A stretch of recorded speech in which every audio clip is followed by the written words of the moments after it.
Hello everyone, welcome back to our channel Sharmila Mahalakshmi Vlogs.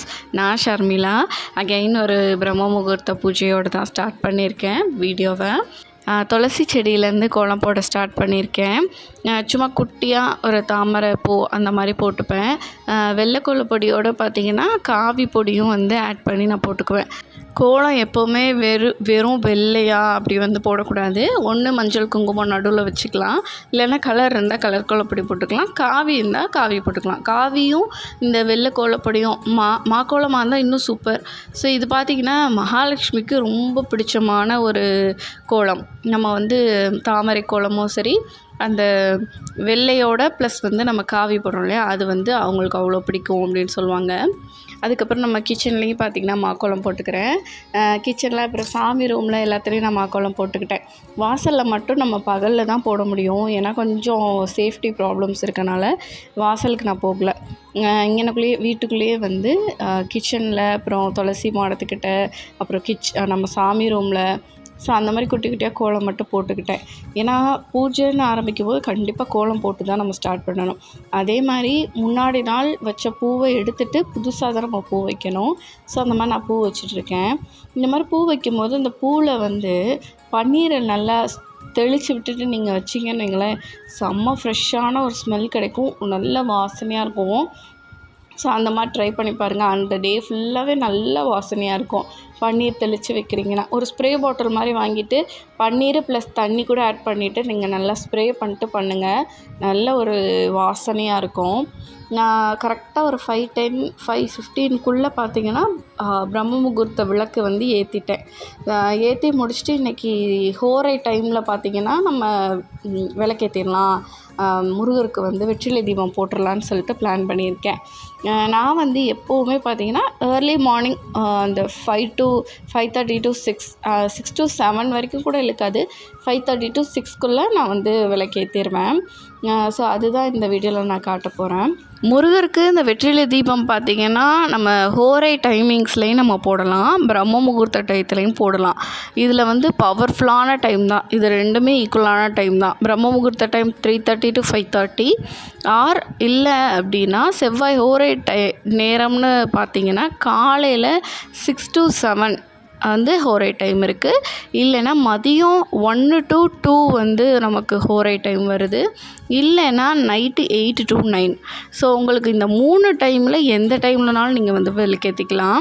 இப்போ காலையில் வந்து விளக்கேற்ற முடியலங்க, எங்களுக்கு ஆஃபீஸ் டைம் இருக்காது, அவ்வளோ நேரம் உட்காந்து நாங்கள் பொறுமையாக பண்ண முடியாதுன்னு நீங்கள் ஃபீல் பண்ணிங்கன்னா நைட்டு 8 to 9 வரைக்குமே டைம் இருக்குது. அந்த டைமில் நீங்கள் விளக்கேற்றலாம்.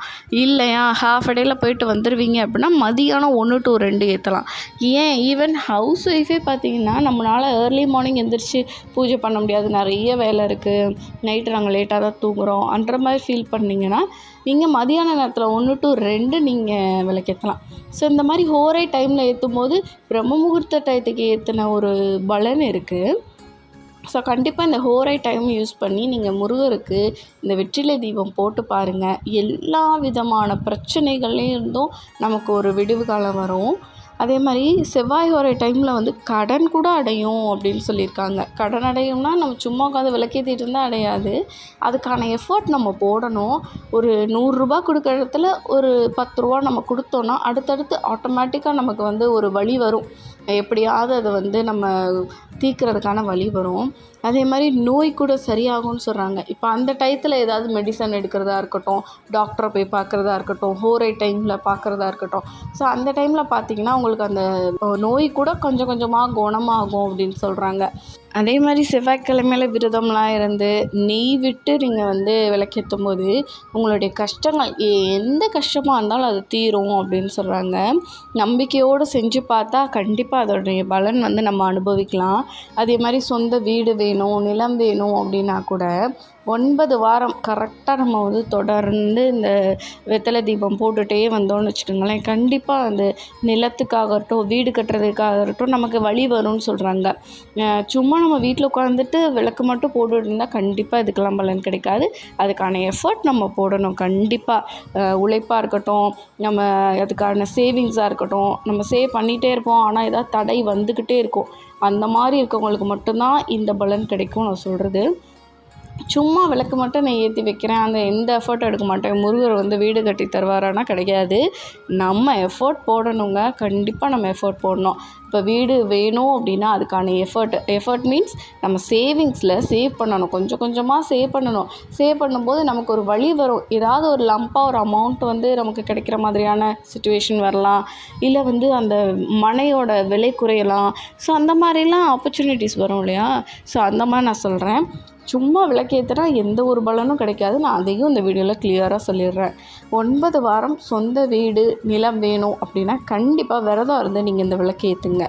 குழந்தை வேணும் அப்படின்னாலும் கண்டிப்பாக இதை வந்து 9 வாரம் விரதம் இருந்து முருகரை நினச்சி உருகி நீங்கள் அந்த 9 வாரமும் விளக்கேற்றுங்க. கண்டிப்பாக உங்களுக்கு குழந்தை பாக்கியம் கிடைக்கும். நிலம் சொந்த வீடு பிரச்சனை தீரும். அப்புறம் திருமணம் வந்து தள்ளி போகுதுன்னா கூட திருமண தடையும் நீங்கும். ஸோ வந்து செவ்வாய் தோஷம் இருந்தால் கூட அந்த தோஷமும் குறையும்னு சொல்கிறாங்க. ஸோ இந்த ஹோரை டைமுக்கு பார்த்திங்கன்னா அவ்வளோ பவர்ஃபுல்லான இது இருக்குது. நீங்கள் பிரம்ம முகூர்த்த டயத்தில் எழுந்திரிச்சு என்னால் பண்ண முடியல அப்படின்னு சொல்கிறவங்களுக்கு ஹோரை டைமை யூஸ் பண்ணுங்கள். ரொம்ப ரொம்ப பலன் அதிகம் உங்களுக்கு. இந்த 3 டைமிங்ஸில் நீங்கள் எந்த டைம்லனாலும் விளக்கேற்றலாம். மார்னிங் 6 to 7, மதியம் பார்த்திங்கன்னா 1 to 2, நைட்டில் 8 to 9. இந்த 3 டைமிங்ஸில் நீங்கள் வந்து எந்த டைம்லனாலும் விளக்கேற்றலாம். ஸோ இந்த வீடியோ எல்லாருக்கும் யூஸ்ஃபுல்லாக இருக்கும்னு நினைக்கிறேன். இது என்னோடய 3வது வார பூஜை சிறப்பாக முடிஞ்சிருக்கு.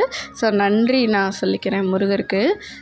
இதோட இந்த வீடியோ நான் முடிக்கிறேன். இன்னொரு இன்ட்ரெஸ்டிங்கான அண்ட் யூஸ்ஃபுல்லான வீடியோஸோடு நான் வந்து உங்களை மீட் பண்ணுறேன்.